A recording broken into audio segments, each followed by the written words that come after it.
These 6 mistakes cost new investors time, money, and opportunities. And the worst part, they're completely avoidable. I help investors make real estate moves in any market, and I've seen the good, the bad, and the really bad. So today I want to walk you through the 6 most common mistakes I see new investors make and how you can avoid every single one of them. Mistake number 1, underestimating your renovation costs. People always think that renovations are going to be quick and affordable, and they rarely are. You might think it'll cost you $30,000, but by the time you deal with the real costs, delays, and unexpected issues, you can easily end up spending 30% more than your anticipated cost. And here's what a lot of investors forget. While your renovation is going on, your mortgage payments are still due, you're not collecting any rent, and there's no income coming in. But the expenses are rolling. The bank's also not going to give you any renovation money. You need to have that extra cash available on your own. If you don't have proper savings set aside, you'll get stuck. You won't be able to finish, and that's how you burn money fast. So before you take on any renovation project,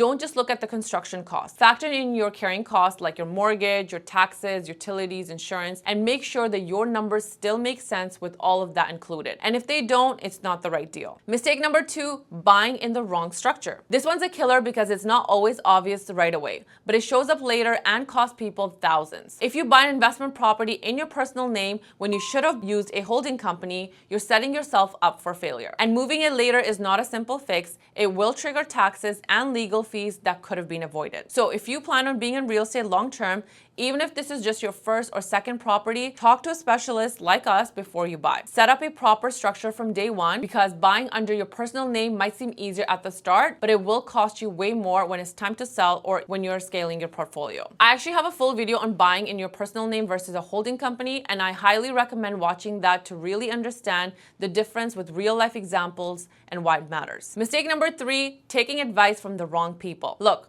your friends and family love you and they mean well, but most of the time they're not real estate investors. They're not in the trenches analyzing deals or managing tenants or looking at the market shifts every day. They might tell you what they think is best for you, but if they're not doing it for a living, you'll have to take that advice with a grain of salt. Think of it this way. If you had a medical issue, you'd go to a doctor, right? Not your friend who watched a YouTube video. Same thing with real estate. You want advice from professionals, not just anyone with an opinion. Mistake number 4, overanalyzing. This one hits hard for a lot of people. They'll look at 100 properties, run every spreadsheet, check every scenario, and still never make an offer. Let me be real with you. No deal is perfect. You will never find a unicorn deal where everything lines up flawlessly. That's not how real estate works. You need to get comfortable making decisions based on solid data and real estate outcomes, not chasing perfection. If the numbers make sense and you've done your due diligence, you need to move. Mistake number 5, buying without a plan. Everyone loves the idea of cash flow, but cash flow is not a strategy. It's one part of the puzzle. If you're buying a property only because the rent looks good, but you haven't thought out through the long-term plan, then you're just gambling. You have to think, what's your exit strategy? Are you planning to refinance in a year? Sell in 5 years? Hold forever? Is the area going to be growing? Or are you banking on appreciation, or is this just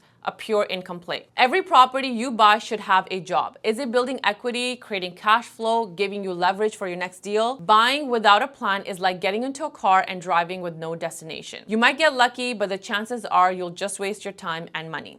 So have a solid plan and then invest into a property. And the last one, mistake number 6, making emotional decisions. This is a super common, especially for first-time investors. They walk into a property and think, I wouldn't live here. And that mindset ruins the deal. Here's the truth. It's not your home, it's an investment. It's not supposed to reflect your taste or lifestyle. It just needs to be functional in a solid area and make financial sense. You don't need marble countertops or perfect staging. You need a good structure, a rentable layout, and an area that has growth potential. The goal of an investment property is to grow your wealth, so stop thinking like a homeowner and start thinking like an investor. Let's do a quick recap. Don't underestimate renovation and carrying costs. They'll sneak up on you. Buy under the right structure from day one. Your future self will thank you. Take advice from professionals, not your amazing friends and family. Don't get stuck over analyzing. Good deals don't wait forever. Have a clear plan for each property. Know what it's supposed to do for you. And remember, this isn't your dream home, it's an investment. So treat it that way. Thanks so much for watching. If you're in Surrey, Langley, or anywhere in Vancouver area and you're thinking of getting started in real estate or taking your investing to the next level, I'd love to chat. You can book a coffee session with me with the link in the description. I'll see you next time.